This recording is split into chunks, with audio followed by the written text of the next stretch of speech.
Aunt Agnes, ministers, members of Parliament, people who work in palliative care and friends of palliative care, and our chairperson, thank you very much indeed for that welcome. I feel I've been upstaged by 3 excellent addresses, and all I can do, I think, is underline some of the points that have already been made. It's a day, I think, to celebrate palliative care, the achievements of the past, and also to point to where we're going in the future. This audience knows a lot about palliative care, but in the community at large, there's still, I think, a lot to be learned about what palliative care can mean to families and to patients. This palliative care is everybody's business. I want to look at some of the groups that everyone's business might involve. Who needs to be involved in this everyone? I think that first of all, we need to acknowledge the everyone who are already here, the palliative care specialists, the palliative care teams. What a marvellous job they're doing.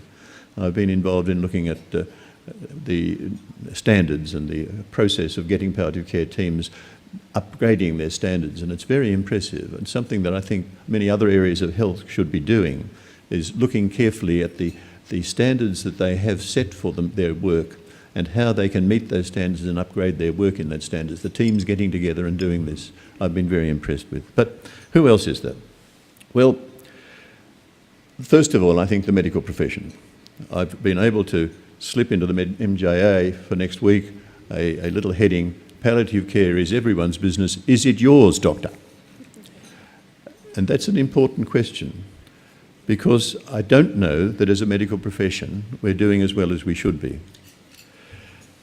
Palliative care is a highly appropriate engagement for the skills of a general practitioner, but few have received any training, or either undergraduate or postgraduate level, in palliative care, and the need for this continuity of care which families need, for the close personal family-doctor relationship, for home visiting, upskilling, doesn't seem to fit so well with some of the trends in family practice, part-time employment, corporate management and so forth.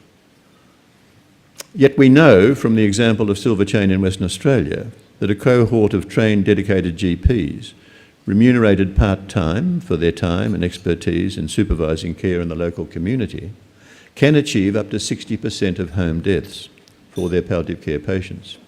And that's better than anywhere else in Australia. In my view, home care is the Rolls-Royce of palliative care.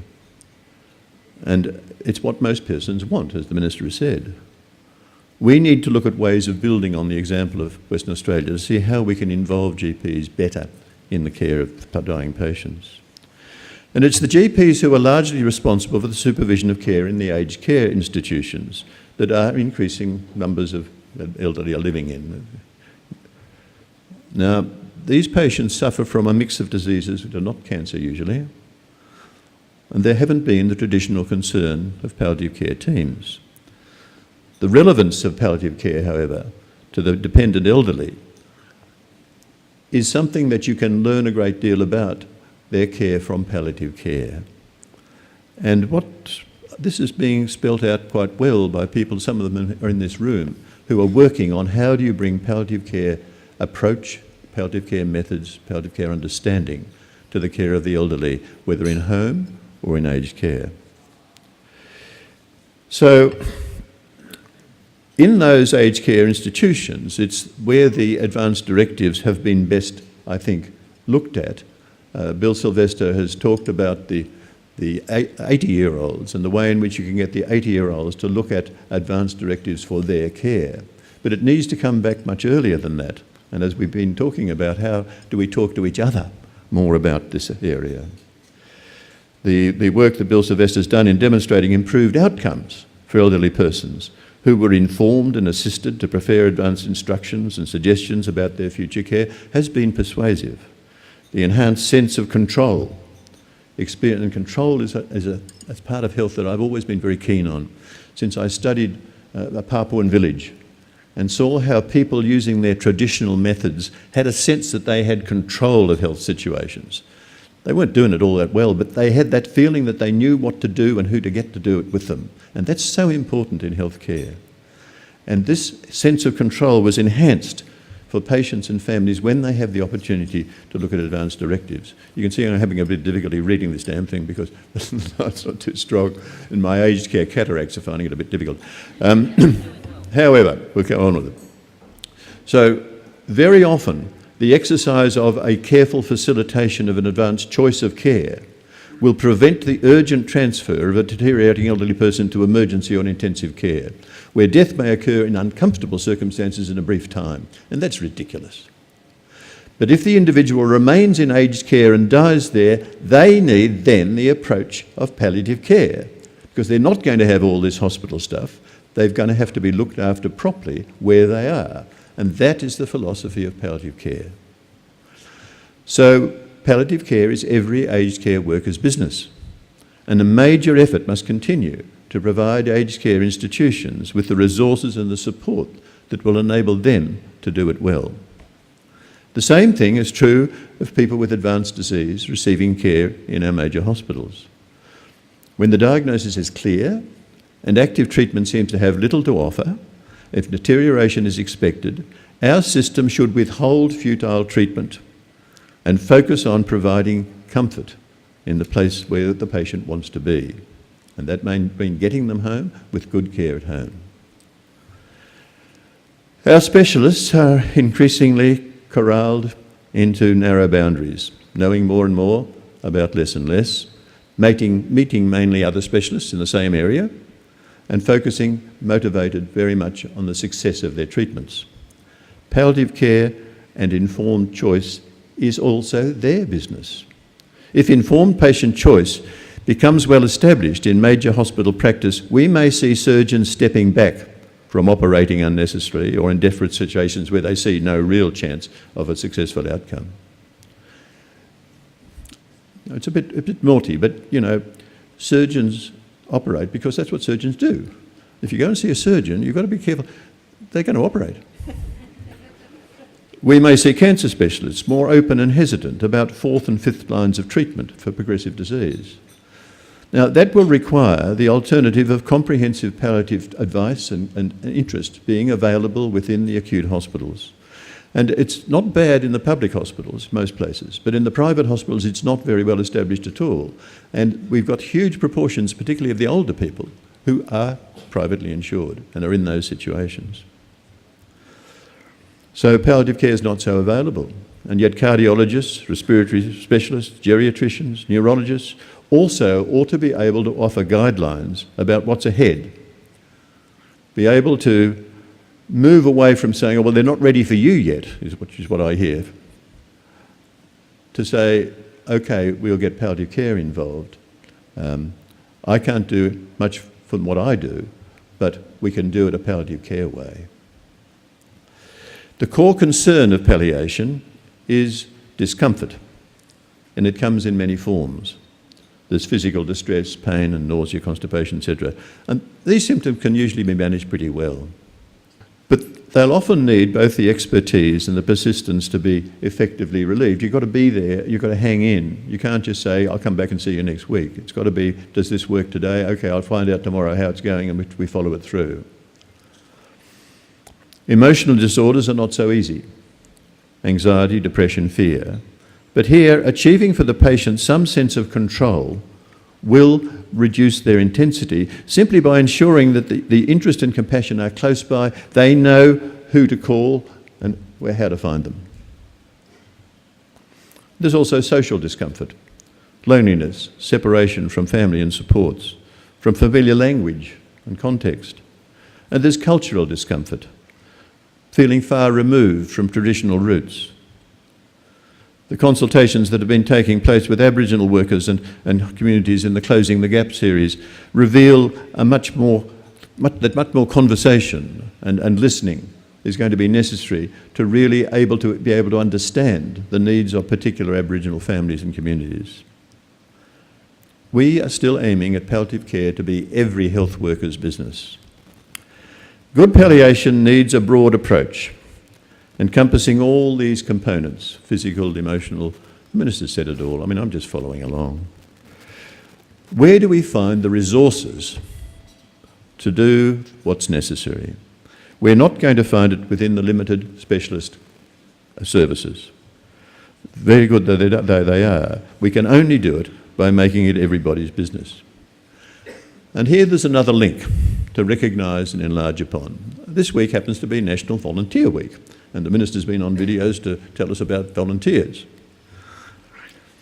6 million volunteers in Australia, and he notes the great contribution that volunteering makes to social inclusiveness. Now, like palliative care, volunteering has a great public health significance. It celebrates values that Australia must not lose sight of. And I want to suggest that a special emphasis for volunteer activity needs to be in our aged community, and particularly those approaching the need for palliative care. And my mantra is engage with age. Engage with age. Two groups in society that we find difficult are teenagers and the elderly. We need to applaud those who work with both of them. Old people are difficult because they're frail, they can't remember, they can't hear, and they don't like change even when they need it. We're all going to be like that, and I'm getting pretty close. If those who retire in their 60s were motivated to give regular hours per week to the support of the elderly in their community, whether in home, aged care, hospital or hospice, they would be given a great preparation by doing this for their own old age.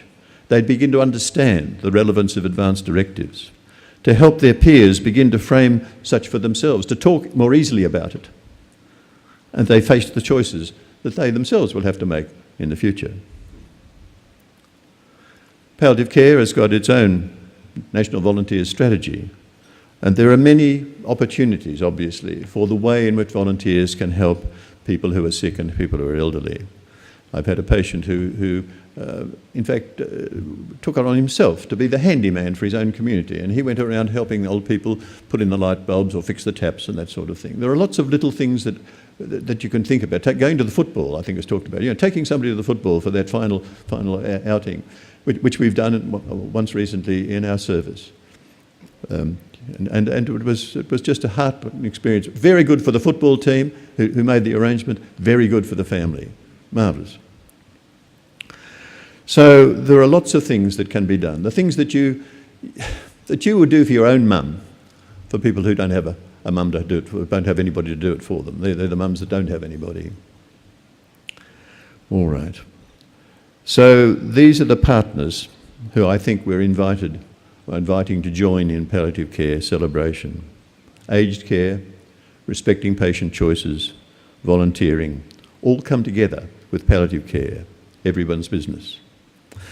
And I want to give you a final thought about everyone's business.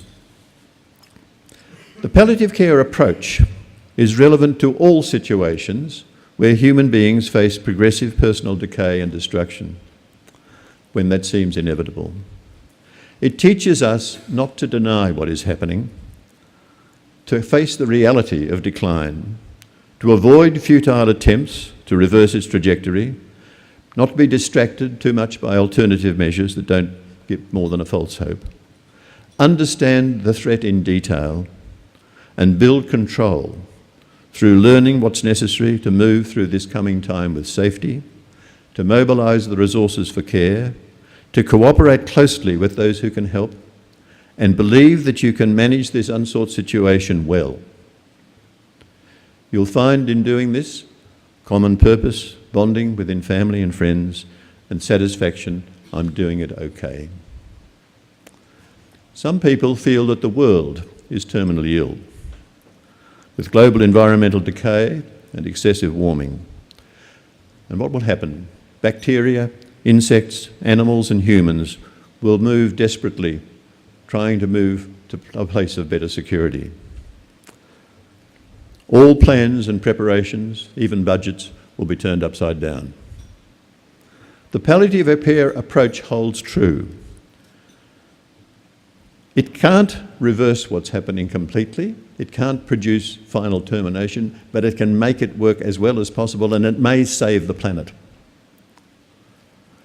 We've got to face reality, avoid futile measures, such as paving the Sahara with silver paper, or blowing up nuclear weapons to produce a nuclear winter to stop the warming. Futile measures. We've got to not be distracted by alternatives. To some extent, you could say putting solar panels on your roof. Well, it's a good thing to do. It is not really going to save the whole thing. We've got to do better than that. We may be giving ourselves a false hope. What we need to do is to mobilise resources, not deny what's happening, build cooperation within communities and between nations, study what can be done intensively, and enhance confidence and control. This is palliative care for the planet, and it's everyone's business. Thank you.